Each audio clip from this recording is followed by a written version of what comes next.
जो टॉर का जो यूनिट होगा वो होगा न्यूटन न्यूटन पर मीटर खोल लिया आई थिंक। यप। तो जो टॉर का जो यूनिट होगा वो होगा न्यूटन पर मीटर स्क्वायर। ये एवरेज वैल्यू क्या होती है?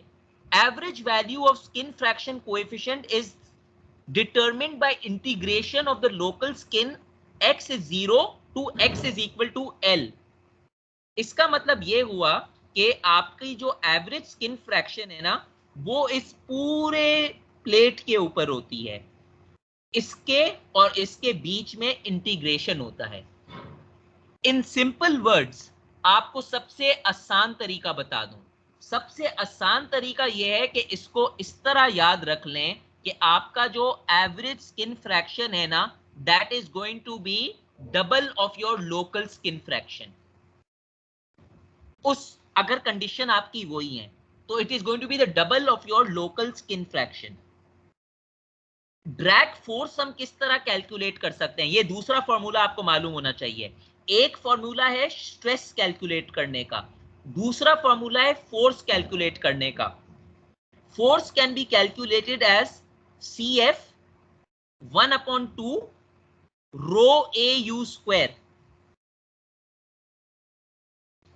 Half multiply by rho multiply by area multiply by U square multiplied by average skin factor CF।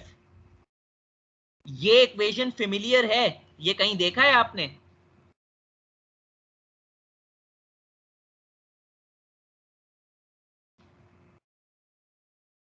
Ji.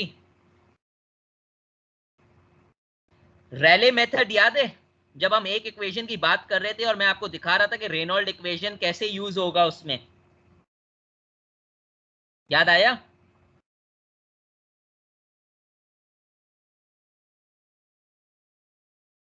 Raleigh method आपको याद आया? जब मैंने आपको एक क्वेश्चन दिया था, एक क्वेश्चन दिया था जिसका अभी मैंने वो स्लाइडें बंद कर दी हैं, मगर रैले मेथड का एक क्वेश्चन आया था जिसका आंसर ये आ रहा था, if I remember correct. Force कोई हमें सब्जेक्ट बनाना था, उसका आंसर ये आ रहा था। जब मैंने बुक के बोर्ड के ऊपर लिखा भी था the exact solution is C0 skin fraction कर कर लिखा था रो AU स्क्वायर, जिसके अंदर कांस्टेंट आपका हाफ आ रहा था और जो एवरेज C फैक्टर है ना वो उस कांस्टेंट में आ रही थी। और मैंने उस वक्त भी कहा था कि जो CF है that is a function of the Reynolds number. Every CF is a function of a Reynolds number।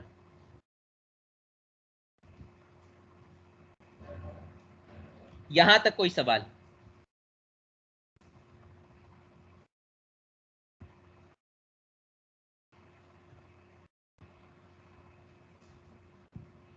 दो चीजें देखें, यहां पर एक जगह है रेनॉल्ड नंबर X, एक जगह है Reynold number L। Reynold number X का मतलब है कि उस X के डिस्टेंस तक, और L का मतलब है टोटल डिस्टेंस तक। कभी कभी क्वेश्चंस के अंदर कुछ इंफॉर्मेशन पूरा दिया नहीं होता है, जब पूरा इंफॉर्मेशन नहीं दिया होता है तो x के ऊपर जो रेनॉल्ड नंबर होता है वही हम l के लिए यूज करते हैं। जब आहिस्ता आहिस्ता हम न्यूमेरिकल सॉल्व करेंगे तो I will show you how it is done. Any question till here?